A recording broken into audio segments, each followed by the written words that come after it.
নেত্রকোনায় প্রাথমিক শিক্ষকদের দশম গ্রেড বাস্তবায়নের এক দফা দাবিতে মানববন্ধন করেছেন প্রাথমিক সহকারী শিক্ষক শিক্ষিকাবৃন্দ।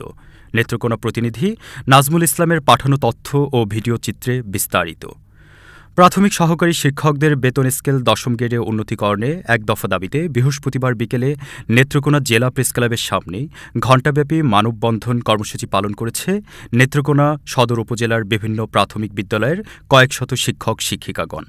এ সময় বক্তব্য রাখেন পশ্চিম নরেন্দ্রনগর সরকারি প্রাথমিক বিদ্যালয়ের শিক্ষিকা সঙ্গীতা পাল, নিশ্চিতপুর সরকারি প্রাথমিক বিদ্যালয়ের শিক্ষক FM তানভীরুল ইসলাম, দিগজান সরকারি প্রাথমিক বিদ্যালয়ের শিক্ষক আফজাল হোসেন সহ শিমুল, মাহবুব আনোয়ার, শফিকুল ইসলাম সহ বিভিন্ন সরকারি প্রাথমিক বিদ্যালয়ের শিক্ষক শিক্ষিকাবৃন্দ।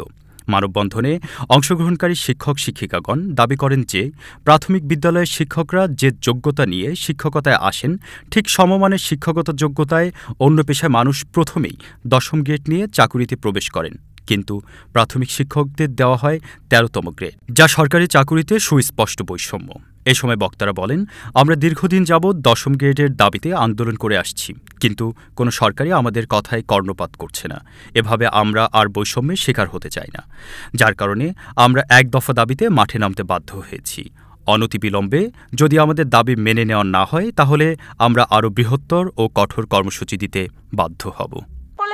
ঐক্যবদ্ধ হয়ে এই দাবি উত্থাপন করছি। আমাদের এই দাবি এবার মানতে হবে, না হয় আমরা আজকের এই দাবির পাশাপাশি একের পর এক কর্মসূচি আমরা দিতেই থাকবো।